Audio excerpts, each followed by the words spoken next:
Antologi Pembacaan Firman Tuhan yang Maha Kuasa. Pekerjaan Tuhan, watak Tuhan, dan Tuhan itu sendiri, 2. Selama pertemuan kita yang terakhir, kita bersekutu tentang sebuah topik yang sangat penting. Ingatkah engkau semua topik apakah itu? Aku akan mengulanginya. Topik persekutuan terakhir kita adalah pekerjaan Tuhan, watak Tuhan, dan Tuhan itu sendiri. Apakah ini topik yang penting bagi engkau semua? Bagian mana yang paling penting bagimu? Pekerjaan Tuhan, watak Tuhan, atau Tuhan itu sendiri? Manakah yang paling menarik bagimu? Bagian manakah yang paling ingin engkau semua dengarkan? Aku tahu sulit bagi engkau semua untuk menjawab pertanyaan itu, karena watak Tuhan dapat dilihat dalam setiap aspek pekerjaannya, dan wataknya selalu diungkapkan dalam pekerjaannya dan di semua tempat, dan yang sebenarnya merepresentasikan Tuhan itu sendiri. Dalam keseluruhan rencana pengelolaan Tuhan, pekerjaan Tuhan, watak Tuhan, dan Tuhan itu sendiri, semuanya tidak dapat dipisahkan satu sama lain. Isi persekutuan terakhir kita tentang pekerjaan Tuhan terdiri dari kisah-kisah dari Alkitab tentang peristiwa-peristiwa yang terjadi dahulu kala. Semuanya adalah kisah tentang manusia dan Tuhan, dan tentang hal-hal yang terjadi pada manusia, sementara juga melibatkan partisipasi Tuhan dan pengungkapan dirinya. Jadi kisah-kisah ini mengandung nilai dan makna penting untuk mengenal Tuhan. Segera setelah menciptakan umat manusia, Tuhan mulai menjalin hubungan dengan manusia dan berbicara kepada manusia, dan wataknya mulai diungkapkan kepada manusia. Dengan kata lain, dari saat Tuhan pertama kali menjalin hubungan dengan umat manusia, tanpa terhentikan, Dia mulai memberitahukan hakikatnya, apa yang dimilikinya, dan siapa Dia secara terbuka kepada manusia. Terlepas dari apakah orang-orang pada zaman dahulu atau orang-orang pada zaman sekarang mampu melihat atau memahaminya, Tuhan berbicara kepada manusia dan bekerja di antara manusia, menyingkapkan wataknya dan mengungkapkan hakikatnya. Ini adalah fakta dan tidak terbantahkan oleh siapapun. Ini juga berarti bahwa watak Tuhan, hakikat Tuhan, apa yang dimilikinya, dan siapa Dia terus-menerus dinyatakan dan diungkapkan tatkala Dia bekerja dan menjalin hubungan dengan manusia. Dia tidak pernah menutupi atau menyembunyikan apapun dari manusia, melainkan menyatakannya secara terbuka dan melepaskan wataknya sendiri tanpa merahasiakan apapun. Dengan demikian, Tuhan berharap manusia dapat mengenalnya serta memahami watak dan hakikatnya. Dia tidak ingin manusia menganggap watak dan hakikatnya sebagai misteri abadi, dan Dia juga tidak ingin umat manusia menganggap Tuhan sebagai sebuah teka-teki yang tidak pernah dapat dipecahkan. Setelah umat manusia mengenal Tuhan, barulah mereka dapat mengetahui jalan ke depan dan menerima bimbingan Tuhan, dan hanya umat manusia semacam inilah yang dapat benar-benar hidup di bawah kekuasaan Tuhan, hidup di dalam terang, di tengah berkat Tuhan. Firman dan watak yang dinyatakan dan diungkapkan Tuhan merepresentasikan kehendak dan juga hakikatnya. Ketika Tuhan menjalin hubungan dengan manusia, apapun yang Dia katakan atau lakukan, atau watak manapun yang Dia ungkapkan, dan apapun yang manusia lihat dari hakikatnya, apa yang dimilikinya dan siapa Dia, semuanya itu merepresentasikan kehendak Tuhan bagi manusia. Sebanyak apapun manusia mampu menyadari, mengerti atau memahaminya, semua itu merepresentasikan kehendak Tuhan.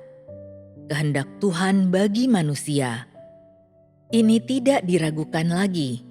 Kehendak Tuhan bagi umat manusia adalah bagaimana Dia menuntut mereka menjadi apa yang Dia tuntut untuk mereka lakukan, bagaimana Dia menuntut mereka menjalani hidup, dan bagaimana Dia menuntut mereka agar mampu memenuhi kehendak Tuhan. Apakah hal-hal ini tidak dapat dipisahkan dari hakikat Tuhan? Dengan kata lain, Tuhan menyatakan wataknya, semua yang dimilikinya, dan siapa Dia, serta pada saat yang sama Dia membuat tuntutan terhadap manusia. Tidak ada kepalsuan, tidak ada kepura-puraan, tidak ada yang disembunyikan, dan tidak ada yang ditambah-tambahkan. Namun, mengapa manusia tidak mampu mengetahui dan mengapa dia tidak pernah mampu memahami watak Tuhan dengan jelas? Mengapa manusia tidak pernah menyadari kehendak Tuhan? Apa yang diungkapkan dan dinyatakan oleh Tuhan adalah apa yang Tuhan itu sendiri miliki dan siapa Dia. Itu adalah setiap bagian dan sisi dari wataknya yang sebenarnya. Jadi, mengapa manusia tidak dapat melihatnya? Mengapa manusia tidak mampu memiliki pengetahuan yang menyeluruh? Ada alasan penting untuk hal ini. Jadi, apakah alasannya? Sejak saat penciptaan, manusia tidak pernah menganggap Tuhan sebagai Tuhan. Pada masa-masa paling awal, apapun yang Tuhan lakukan yang berkaitan dengan manusia yang baru saja diciptakan, manusia memperlakukan Tuhan tidak lebih dari seorang pendamping, sebagai seseorang untuk diandalkan, dan manusia tidak memiliki pengetahuan atau pemahaman tentang Tuhan. Dengan kata lain, manusia tidak mengetahui bahwa apa yang dinyatakan oleh pribadi ini, pribadi yang dia andalkan dan anggap sebagai pendamping ini, adalah hakikat Tuhan, dan manusia juga tidak mengetahui bahwa pribadi ini adalah pribadi yang mengatur segala sesuatu. Secara sederhana, manusia pada masa itu sama sekali tidak mengenali Tuhan. Mereka tidak tahu bahwa langit dan bumi dan segala sesuatu telah dijadikan oleh-Nya, dan mereka tidak tahu dari mana Dia berasal, dan terlebih lagi tidak tahu siapa dirinya. Tentu saja, pada saat itu Tuhan tidak menuntut manusia untuk mengenal atau memahami dirinya, atau untuk mengerti semua yang Dia lakukan, atau mengetahui tentang kehendak-Nya, karena ini merupakan masa-masa paling awal setelah penciptaan manusia. Ketika Tuhan memulai persiapan untuk pekerjaan pada zaman hukum Taurat, Tuhan melakukan beberapa hal kepada manusia dan juga mulai mengajukan beberapa tuntutan terhadap manusia, memberitahu manusia bagaimana memberikan persembahan dan menyembah Tuhan. Baru setelah itulah, manusia mendapatkan beberapa gagasan sederhana tentang Tuhan, dan baru pada saat itulah dia mengetahui perbedaan antara manusia dan Tuhan, dan bahwa Tuhan adalah pribadi yang menciptakan umat manusia. Ketika manusia tahu bahwa Tuhan adalah Tuhan dan manusia adalah manusia, terbentanglah jarak tertentu antara dirinya dan Tuhan. Tetapi Tuhan tetap tidak meminta manusia untuk memiliki pengetahuan yang luas atau pemahaman yang mendalam tentang dirinya. Jadi, Tuhan memberi kepada manusia tuntutan yang berbeda berdasarkan pada tahap dan keadaan pekerjaannya. Apakah yang engkau semua lihat dalam hal ini? Aspek apakah dari watak Tuhan yang engkau semua pahami? Apakah Tuhan itu nyata? Apakah tuntutan Tuhan terhadap manusia sesuai? Selama masa-masa paling awal setelah Tuhan menciptakan manusia, ketika Tuhan belum melakukan pekerjaan penaklukan dan penyempurnaan atas manusia, dan belum menyampaikan terlalu banyak firman kepadanya, Dia hanya menuntut sedikit dari manusia.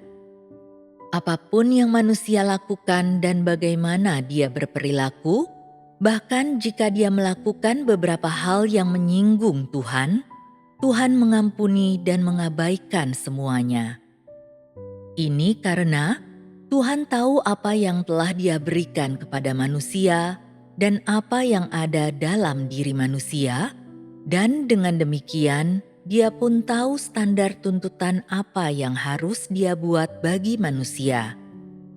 Meskipun standar tuntutannya pada saat itu sangat rendah, ini bukan berarti bahwa wataknya tidak agung atau bahwa hikmat dan kemahakuasaannya hanyalah kata-kata kosong. Bagi manusia, hanya ada satu cara untuk mengetahui watak Tuhan dan Tuhan itu sendiri, dengan mengikuti langkah-langkah pekerjaan pengelolaan Tuhan dan penyelamatan manusia, dan menerima firman yang Tuhan sampaikan kepada umat manusia. Begitu manusia mengetahui apa yang Tuhan miliki dan siapa Dia, serta mengetahui watak Tuhan, akankah dia tetap meminta kepada Tuhan untuk menunjukkan pribadinya yang nyata kepada dia? Tidak, manusia tidak akan meminta dan bahkan tidak berani memintanya, karena setelah memahami watak Tuhan, apa yang dimilikinya dan siapa Dia, manusia akan melihat Tuhan yang benar itu sendiri dan pribadinya yang nyata. Ini adalah hasil yang tidak terelakkan.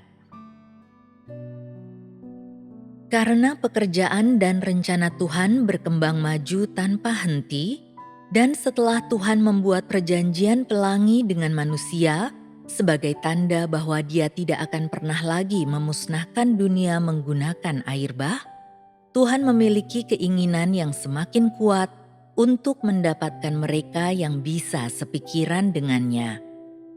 Karena itu, Dia juga memiliki harapan yang jauh lebih mendesak untuk mendapatkan mereka yang mampu melakukan kehendak-Nya di bumi, dan terlebih lagi untuk mendapatkan sekelompok orang yang mampu membebaskan diri dari kekuatan kegelapan dan yang tidak terikat oleh iblis, sekelompok orang yang akan mampu memberi kesaksian tentang Dia di bumi.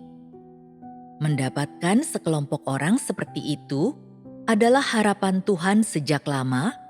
Itulah yang telah Dia nanti-nantikan dari sejak saat penciptaan. Jadi, terlepas dari Tuhan menggunakan air bah untuk memusnahkan dunia, atau terlepas dari perjanjiannya dengan manusia, kehendak, kerangka berpikir, rencana dan harapan Tuhan, semuanya tetap sama. Apa yang ingin dilakukannya, hal yang dirindukannya jauh sebelum waktu penciptaan, adalah mendapatkan mereka yang ingin Dia dapatkan di antara umat manusia. Mendapatkan sekelompok orang yang mampu memahami dan mengetahui watak-Nya, serta mengerti kehendak-Nya, sekelompok orang yang akan bisa menyembah-Nya. Kelompok orang semacam inilah yang benar-benar akan mampu memberi kesaksian tentang Dia dan dapat dikatakan bahwa mereka akan menjadi orang-orang kepercayaannya. Sekarang ini, mari kita terus menelusuri jejak langkah Tuhan dan mengikuti langkah-langkah pekerjaannya, sehingga kita dapat mengungkap pemikiran dan gagasan Tuhan, serta berbagai rincian yang berhubungan dengan Tuhan, yang semuanya telah tertutup rapat untuk waktu yang sangat lama. Melalui hal-hal ini, kita akan mulai mengetahui watak Tuhan, memahami hakikat Tuhan, dan kita akan membiarkan Tuhan masuk ke dalam hati kita dan setiap orang dari antara kita perlahan-lahan akan semakin mendekat kepada Tuhan, mengurangi jarak antara kita dengan Tuhan. Sebagian dari apa yang kita bahas sebelumnya berkaitan dengan mengapa Tuhan membuat perjanjian dengan manusia. Kali ini, kita akan bersekutu tentang ayat-ayat dari Alkitab di bawah ini.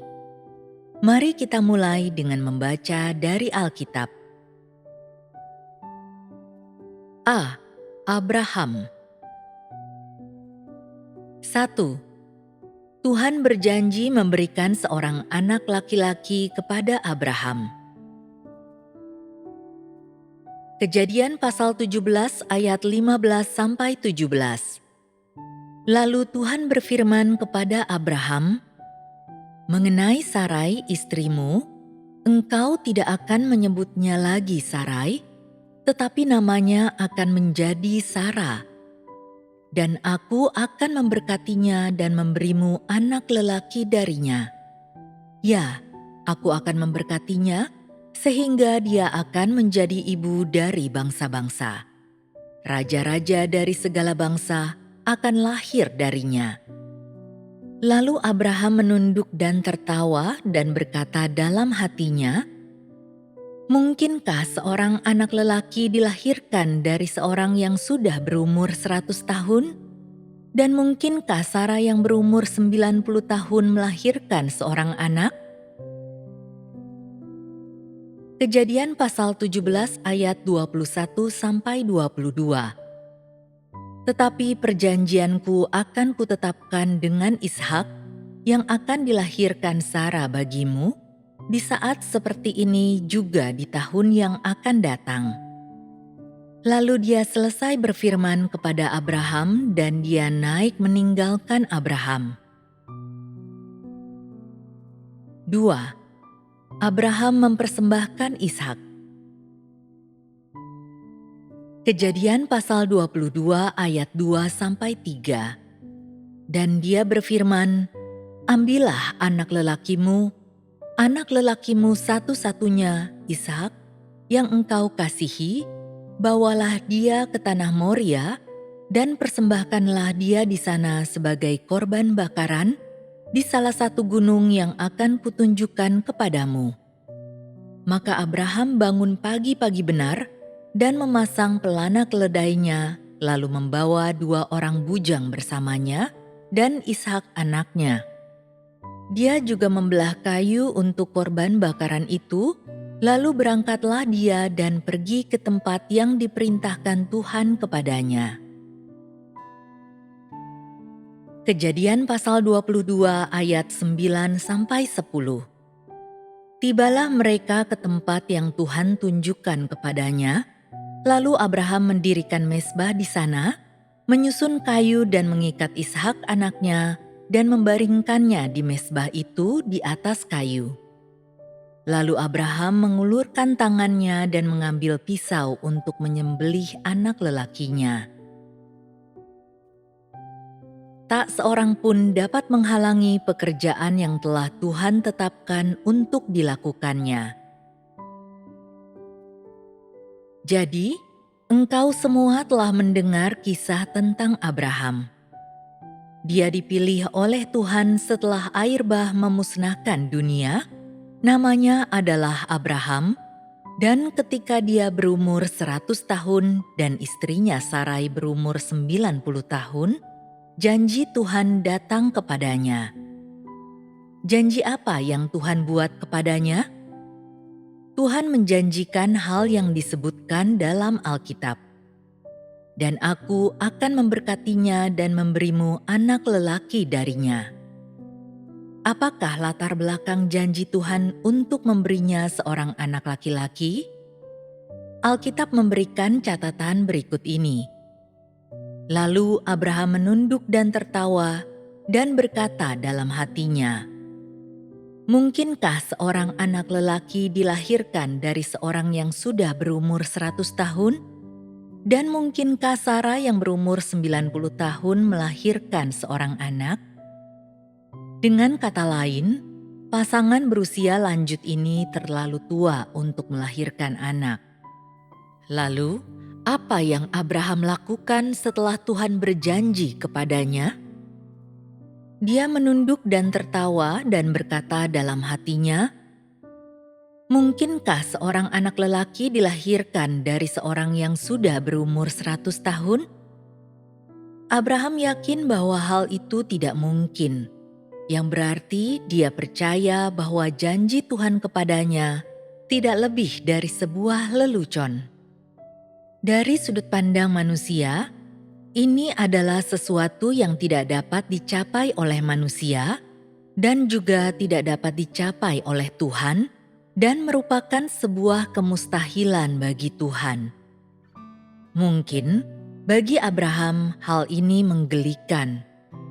Tuhan menciptakan manusia, tetapi entah bagaimana dia tampaknya tidak menyadari bahwa orang yang sangat tua tidak mampu melahirkan anak.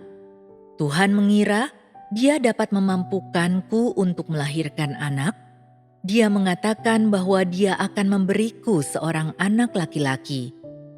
Tentu saja itu tidak mungkin.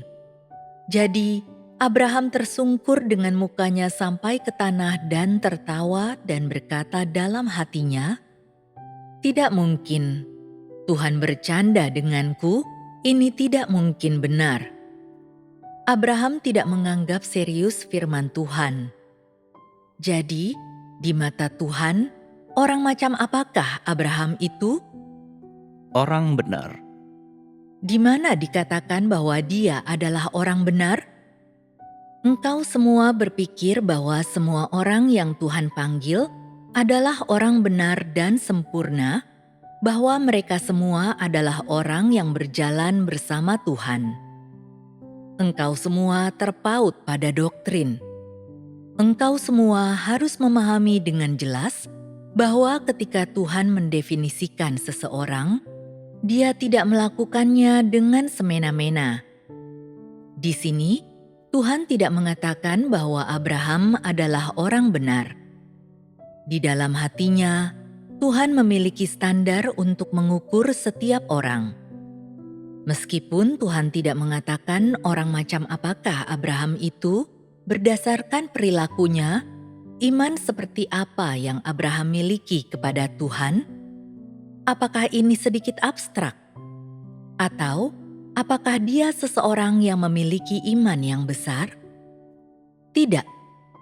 Tawa dan pikirannya menunjukkan siapa dirinya. Jadi, keyakinanmu bahwa Abraham adalah orang benar hanyalah isapan jempol dari imajinasimu. Itu adalah penerapan doktrin yang membabi buta, dan itu adalah sebuah penilaian yang tidak bertanggung jawab. Apakah Tuhan melihat tawa dan air muka Abraham? Apakah Dia mengetahuinya? Tuhan tahu. Namun, akankah Tuhan mengubah apa yang telah diputuskan untuk dilakukannya? Tidak. Ketika Tuhan merencanakan dan memutuskan bahwa Dia akan memilih orang ini, perkara ini sudah selesai. Baik pikiran maupun perilaku manusia tidak akan sedikit pun memengaruhi atau mengganggu Tuhan. Tuhan tidak akan secara semena-mena mengubah rencananya, juga tidak akan secara mendadak mengubah atau mengacaukan rencananya oleh karena perilaku manusia, bahkan perilaku yang mungkin bodoh. Kemudian, apa yang tertulis dalam Kejadian pasal 17 ayat 21-22?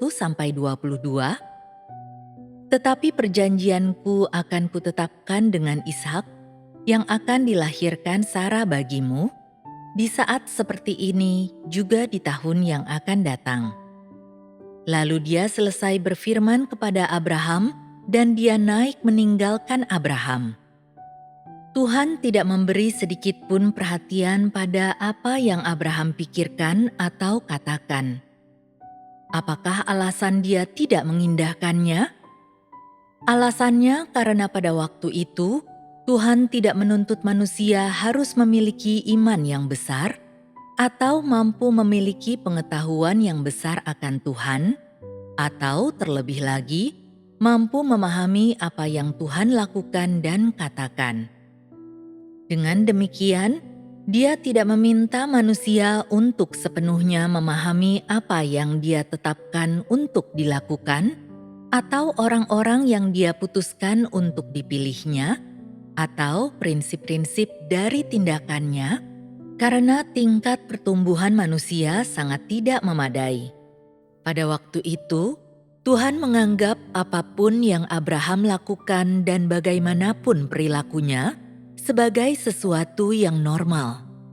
Dia tidak menyalahkan atau menegur, tetapi hanya berkata, "Sarah akan melahirkan Ishak bagimu di saat yang ditetapkan ini di tahun yang akan datang." Bagi Tuhan, setelah Dia menyampaikan perkataan ini, masalah ini menjadi nyata selangkah demi selangkah. Di mata Tuhan, apa yang harus dicapai oleh rencananya telah dicapai. Setelah menyelesaikan pengaturan untuk hal ini, Tuhan pun pergi.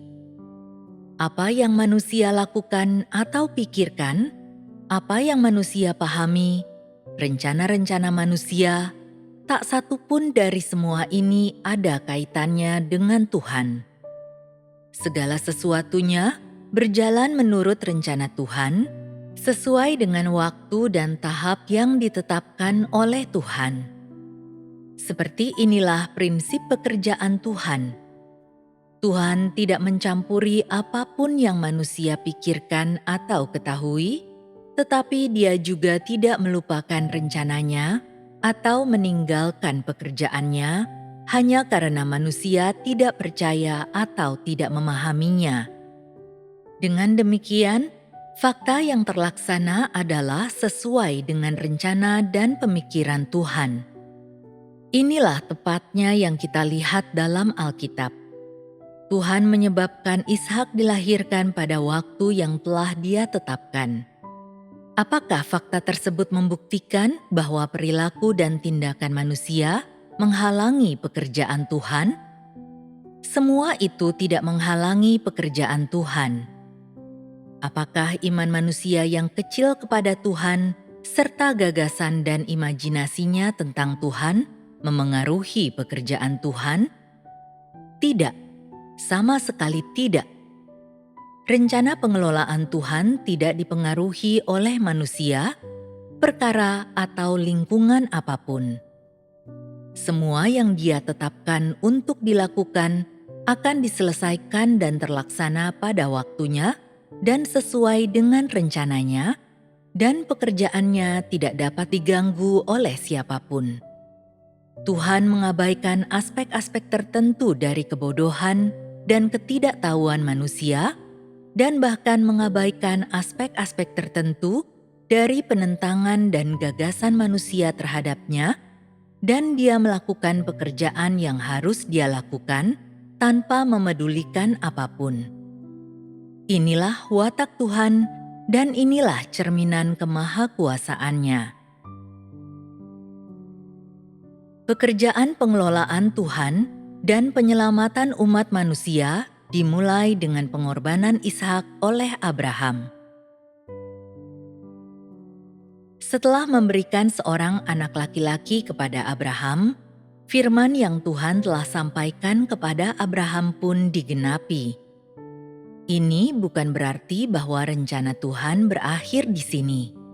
Sebaliknya, rencana agung Tuhan bagi pengelolaan dan penyelamatan umat manusia baru saja dimulai, dan berkat-Nya berupa seorang anak laki-laki bagi Abraham hanyalah pendahuluan dari rencana pengelolaannya secara keseluruhan.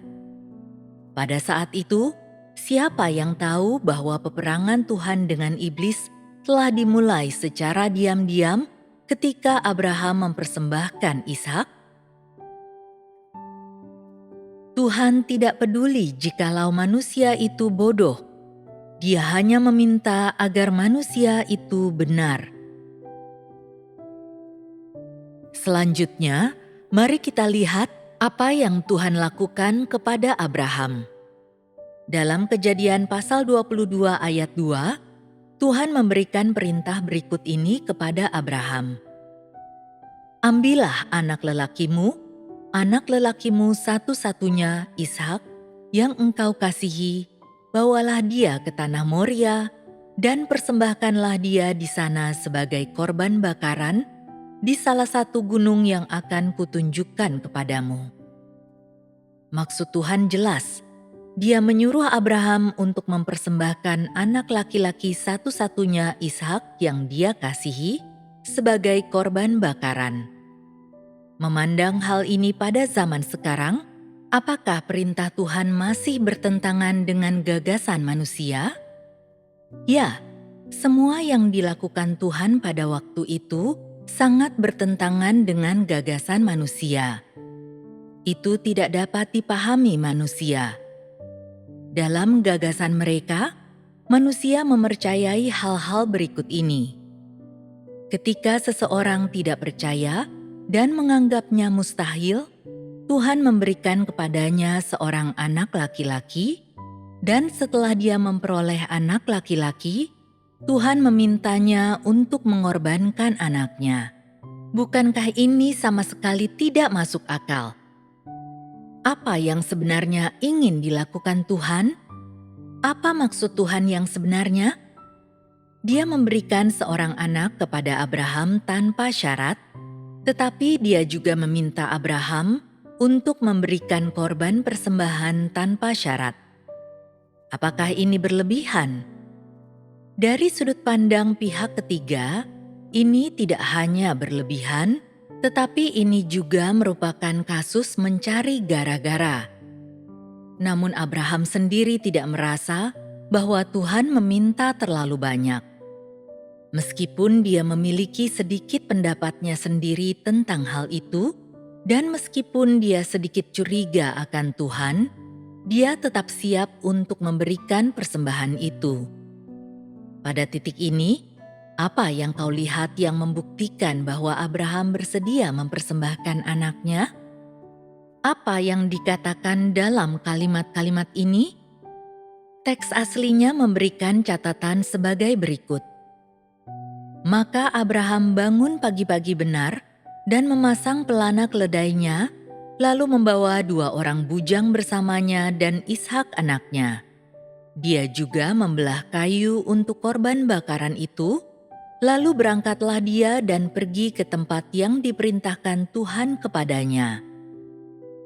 Tibalah mereka ke tempat yang Tuhan tunjukkan kepadanya, lalu Abraham mendirikan mezbah di sana, menyusun kayu dan mengikat Ishak anaknya, dan membaringkannya di mezbah itu di atas kayu. Lalu Abraham mengulurkan tangannya dan mengambil pisau untuk menyembelih anak lelakinya. Ketika Abraham mengulurkan tangannya dan mengambil pisau untuk menyembelih anak laki-lakinya, apakah tindakannya itu dilihat oleh Tuhan? Ya, keseluruhan proses dari awal saat Tuhan meminta agar Abraham mempersembahkan Ishak, hingga saat Abraham benar-benar mengangkat pisaunya untuk menyembelih anak laki-lakinya, menunjukkan kepada Tuhan hati Abraham dan terlepas dari kebodohan, ketidaktahuan, dan kesalahpahaman Abraham sebelumnya akan Tuhan. Pada waktu itu, hati Abraham untuk Tuhan adalah benar dan jujur, dan dia benar-benar akan mengembalikan Ishak, anak laki-laki yang diberikan kepadanya oleh Tuhan, kepada Tuhan. Di dalam dirinya, Tuhan melihat ketaatan yang sangat Dia inginkan. Bagi manusia, Tuhan melakukan banyak hal yang tidak dapat dipahami dan bahkan tidak masuk akal. Ketika Tuhan ingin mengatur seseorang, pengaturan ini sering bertentangan dengan gagasan manusia dan sukar dipahami olehnya. Tetapi justru pertentangan dan kesulitan untuk dipahami inilah yang merupakan ujian dan tes Tuhan bagi manusia. Sementara itu, Abraham mampu menunjukkan ketaatan dalam dirinya kepada Tuhan yang merupakan keadaan paling mendasar agar dirinya mampu memuaskan tuntutan Tuhan. Baru pada saat itulah, ketika Abraham mampu menaati tuntutan Tuhan, ketika dia mempersembahkan Ishak, Tuhan sungguh-sungguh merasakan kepastian serta perkenanannya terhadap umat manusia, terhadap Abraham yang telah dia pilih. Baru pada saat itulah Tuhan yakin bahwa orang yang telah dipilihnya ini adalah seorang pemimpin yang sangat diperlukan, yang dapat melaksanakan janji dan rencana pengelolaannya selanjutnya. Meskipun hanya sebuah ujian dan tes, Tuhan merasa dipuaskan, dia merasakan kasih manusia kepadanya, dan dia merasa dihiburkan oleh manusia seperti yang belum pernah dirasakan sebelumnya. Pada saat Abraham mengangkat pisaunya untuk menyembelih Ishak, apakah Tuhan menghentikannya? Tuhan tidak membiarkan Abraham mengorbankan Ishak karena Tuhan sama sekali tidak berniat mengambil hidup Ishak. Jadi, Tuhan menghentikan Abraham tepat pada waktunya. Bagi Tuhan, ketaatan Abraham telah lulus ujian. Apa yang dilakukannya sudah cukup, dan Tuhan sudah melihat hasil dari apa yang ingin dia lakukan. Apakah hasil ini memuaskan bagi Tuhan? Dapat dikatakan bahwa hasil ini memuaskan bagi Tuhan, bahwa itulah yang Tuhan inginkan dan yang Tuhan rindukan. Apakah ini benar? Meskipun dalam konteks yang berbeda, Tuhan menggunakan cara-cara yang berbeda untuk menguji setiap orang. Dalam diri Abraham, Tuhan melihat apa yang dia inginkan. Dia melihat bahwa hati Abraham benar dan bahwa ketaatannya tanpa syarat. Justru tanpa syarat inilah yang Tuhan inginkan. Orang sering berkata, "Aku sudah mempersembahkan ini, aku sudah meninggalkan itu. Mengapa Tuhan masih belum puas denganku? Mengapa Dia terus membuatku menghadapi ujian? Mengapa Dia terus mengujiku?" Ini menunjukkan satu fakta. Tuhan belum melihat hatimu dan belum mendapatkan hatimu. Dengan kata lain, Dia belum melihat ketulusan hati seperti ketika Abraham mampu mengangkat pisaunya untuk menyembelih anaknya dengan tangannya sendiri dan mempersembahkannya kepada Tuhan. Dia belum melihat ketaatanmu yang tanpa syarat dan belum merasa dihiburkan olehmu. Maka adalah wajar jika Tuhan terus mengujimu. Bukankah ini benar? Sejauh menyangkut topik ini, kita akan menyudahinya di sini. Selanjutnya, kita akan membaca janji Tuhan kepada Abraham. 3. Janji Tuhan kepada Abraham. Kejadian pasal 22 ayat 16-18. Demi diriku sendiri aku bersumpah, demikianlah firman Yahweh. Karena engkau telah melakukan hal ini dan tidak menahan anakmu, anakmu satu-satunya, maka aku akan memberkati engkau berlimpah-limpah dan membuat keturunanmu bertambah banyak seperti bintang di langit dan pasir di tepi laut. Dan keturunanmu akan menguasai pintu gerbang musuhnya. Maka oleh keturunanmu, semua bangsa di bumi akan diberkati, karena engkau sudah menaati suaraku. Ini adalah kisah lengkap tentang berkat Tuhan kepada Abraham. Meskipun singkat, isinya sangat kaya. Tercakup di dalamnya alasan dan latar belakang berkat Tuhan yang diberikan kepada Abraham dan apa yang Dia berikan kepada Abraham. Isinya pun dipenuhi dengan sukacita dan kegembiraan saat Tuhan mengucapkan firman ini, juga kerinduannya yang mendesak untuk mendapatkan mereka yang mampu mendengarkan firman-Nya. Di dalamnya, kita melihat penghargaan dan kelembutan Tuhan terhadap mereka yang menaati firman-Nya dan mengikuti perintah-Nya. Jadi, kita juga melihat harga yang Dia bayar demi mendapatkan manusia, serta perhatian dan pikiran yang Dia curahkan untuk mendapatkan mereka.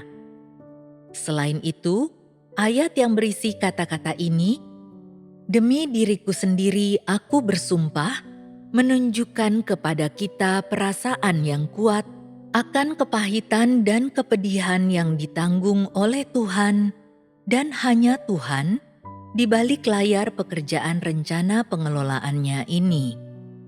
Ini adalah ayat yang menggugah pikiran dan mengandung makna penting yang istimewa bagi orang-orang yang datang setelahnya dan memiliki dampak yang luas atas mereka. Manusia mendapatkan berkat Tuhan karena ketulusan dan ketaatannya. Apakah berkat yang Tuhan berikan kepada Abraham yang kita baca di sini besar? Seberapa besarkah berkat tersebut? Ada satu kalimat kunci di sini. "Maka oleh keturunanmu, semua bangsa di bumi akan diberkati." Kalimat ini menunjukkan bahwa Abraham menerima berkat yang tidak diberikan kepada siapapun yang datang sebelum atau sesudah dirinya. Ketika Abraham, seperti yang Tuhan minta, mengembalikan anak laki-laki satu-satunya yang Dia kasihi kepada Tuhan, Tuhan bukan hanya tidak membiarkan Abraham mempersembahkan Ishak, tetapi Tuhan juga memberkatinya. Dengan janji apa Dia memberkati Abraham? Dia memberkatinya dengan janji untuk melipat gandakan keturunannya. Dan seberapa banyakkah mereka akan berlipat ganda? Alkitab memberikan catatan berikut ini. "Seperti bintang di langit dan pasir di tepi laut, dan keturunanmu akan menguasai pintu gerbang musuhnya. Maka oleh keturunanmu semua bangsa di bumi akan diberkati." Apa konteks ketika Tuhan mengucapkan firman ini? Dengan kata lain, bagaimana Abraham menerima berkat Tuhan? Dia menerimanya sebagaimana dikatakan dalam Alkitab, "Karena engkau sudah menaati suaraku," yaitu karena Abraham telah mengikuti perintah Tuhan, karena dia telah melakukan segala sesuatu yang Tuhan katakan, minta, dan perintahkan tanpa keluhan sedikit pun, sehingga Tuhan memberikan janji seperti itu kepadanya. Ada satu kalimat penting dalam janji ini yang menyentuh pikiran Tuhan pada saat itu. Sudahkah engkau semua melihatnya? Engkau semua mungkin tidak terlalu memperhatikan perkataan Tuhan bahwa demi diriku sendiri aku bersumpah. Yang dimaksud perkataan ini adalah bahwa ketika Tuhan menyampaikan firman ini, Dia bersumpah demi dirinya sendiri. Demi apakah orang bersumpah ketika mereka mengucapkan sebuah sumpah? Mereka bersumpah demi surga. Dengan kata lain, mereka bersumpah kepada Tuhan dan demi Tuhan. Orang mungkin tidak memiliki banyak pemahaman tentang fenomena yang dengannya Tuhan bersumpah demi dirinya sendiri, tetapi engkau semua akan dapat memahaminya setelah aku memberikan penjelasan yang benar kepadamu. Diperhadapkan dengan seorang manusia yang hanya dapat mendengarkan firman-Nya, tetapi tidak dapat memahami hatinya, membuat Tuhan sekali lagi merasa kesepian dan bingung. Dalam keputusasaan dan dapat dikatakan secara tidak sadar, Tuhan melakukan sesuatu yang sangat alami. Tuhan meletakkan tangannya di hatinya dan berkata kepada dirinya sendiri tatkala menganugerahkan janji ini kepada Abraham, Dan dari janji ini, manusia mendengar Tuhan berkata, "Demi diriku sendiri aku bersumpah." Melalui tindakan Tuhan, engkau mungkin berpikir tentang dirimu sendiri. Ketika engkau meletakkan tangan di hatimu dan berkata kepada dirimu sendiri, apakah saat itu engkau memiliki gagasan yang jelas tentang apa yang sedang kau katakan? Apakah sikapmu tulus? Apakah engkau berbicara dengan terus terang dengan segenap hatimu? Dengan demikian, kita melihat di sini bahwa ketika Tuhan berbicara kepada Abraham, Dia bersungguh-sungguh dan tulus. Pada saat yang sama, ketika Dia berbicara dan memberkati Abraham, Tuhan juga berbicara kepada dirinya sendiri. Dia berkata kepada dirinya, "Aku akan memberkati Abraham dan membuat keturunannya menjadi sebanyak bintang di langit dan pasir di tepi laut, karena dia menaati firman-Ku dan dia adalah orang yang Kupilih." Saat Tuhan berkata, "Demi diriku sendiri aku bersumpah," Tuhan memutuskan bahwa melalui Abraham, Dia akan menghasilkan orang-orang Israel pilihan, dan setelahnya Dia akan memimpin orang-orang ini maju dengan cepat bersama dengan pekerjaannya. Artinya, Tuhan akan membuat keturunan Abraham menanggung pekerjaan pengelolaan Tuhan dan pekerjaan Tuhan, serta apa yang Tuhan ungkapkan akan dimulai dengan Abraham dan berlanjut dalam diri keturunan Abraham, dan dengan demikian mewujudkan keinginan Tuhan untuk menyelamatkan manusia.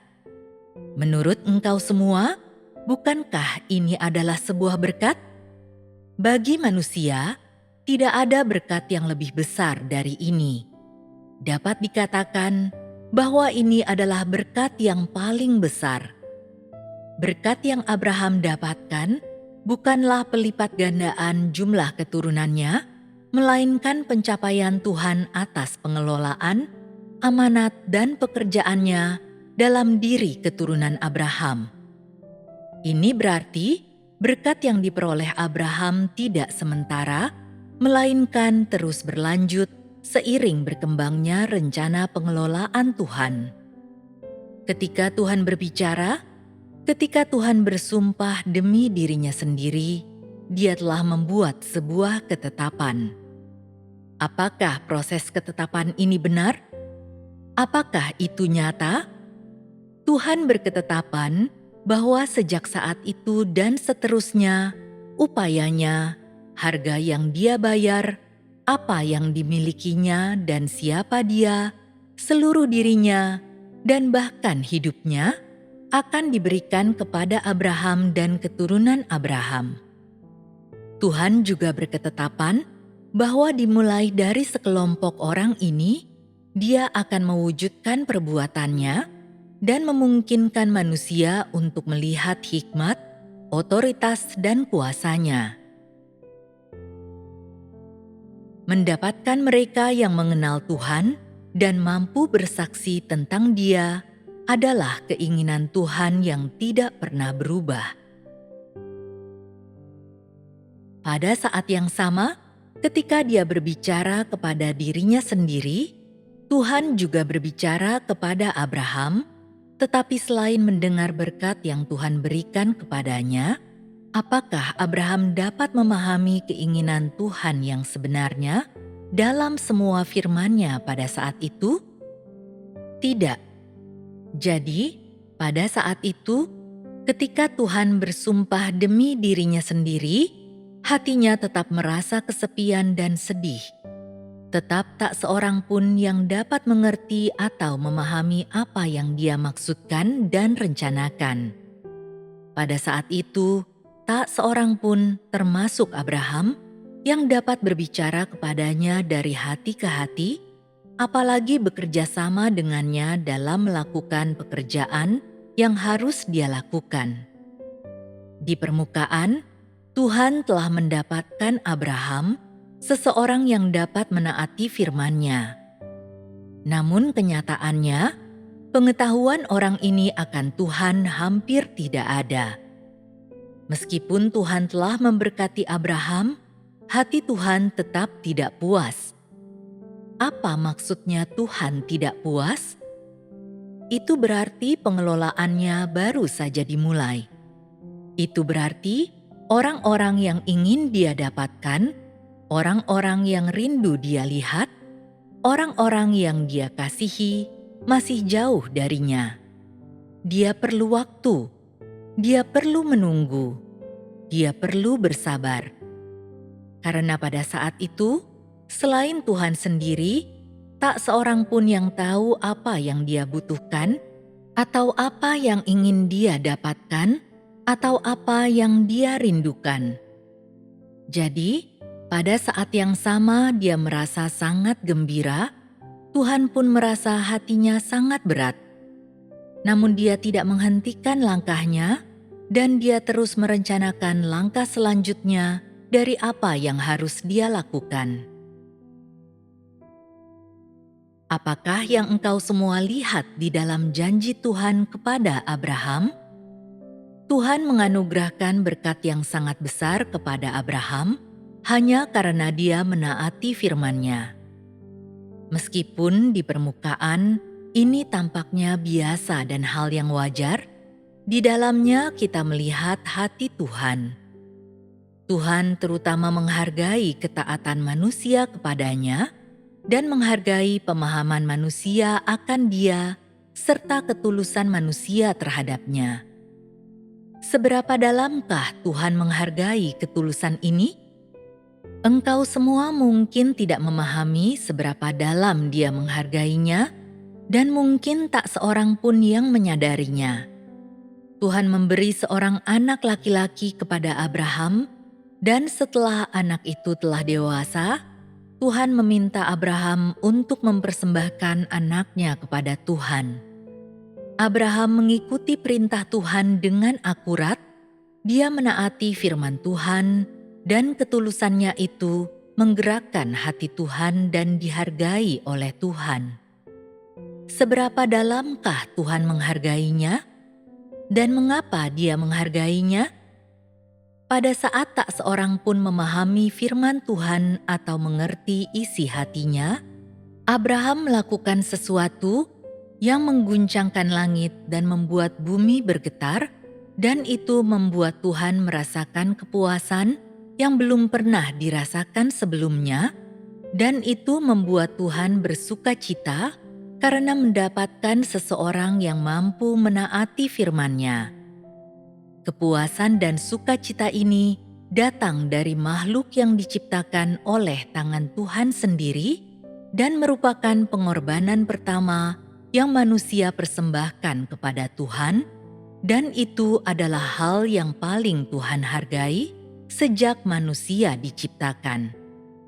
Tuhan mengalami masa sulit menantikan pengorbanan ini, dan Dia memperlakukannya sebagai hadiah terpenting pertama dari manusia yang Dia ciptakan.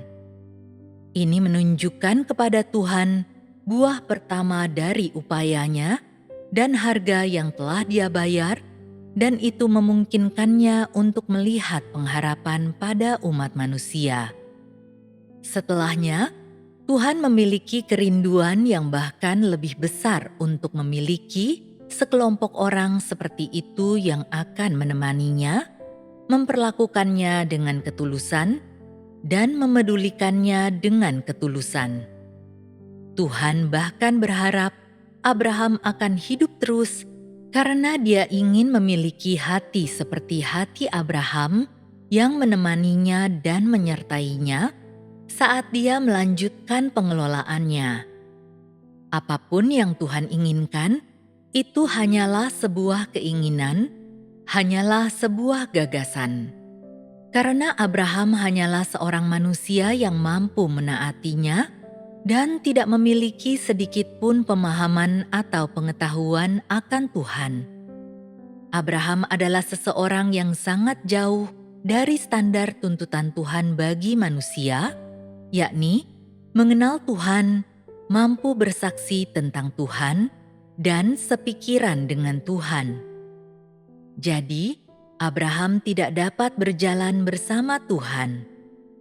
Melalui dipersembahkannya Ishak oleh Abraham, Tuhan melihat ketulusan dan ketaatan Abraham, serta melihat bahwa dia telah bertahan dalam ujian yang diberikan Tuhan kepadanya.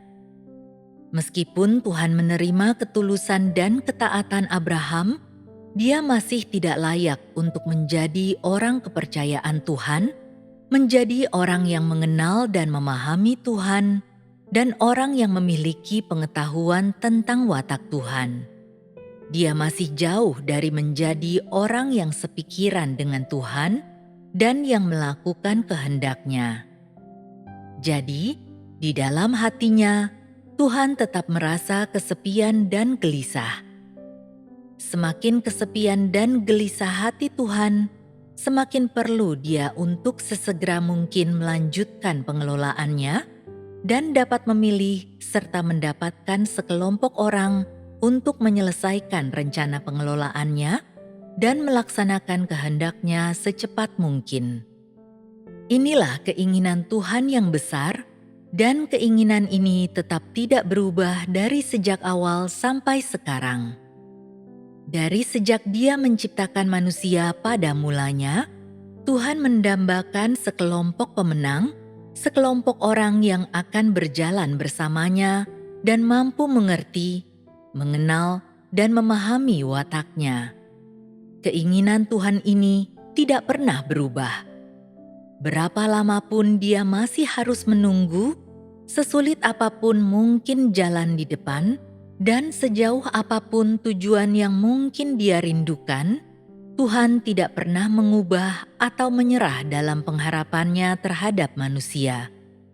Sekarang, setelah aku mengatakan ini, apakah engkau semua memahami sesuatu tentang keinginan Tuhan? Mungkin apa yang telah kau pahami belum terlalu mendalam, tetapi pemahaman itu akan datang secara berangsur-angsur.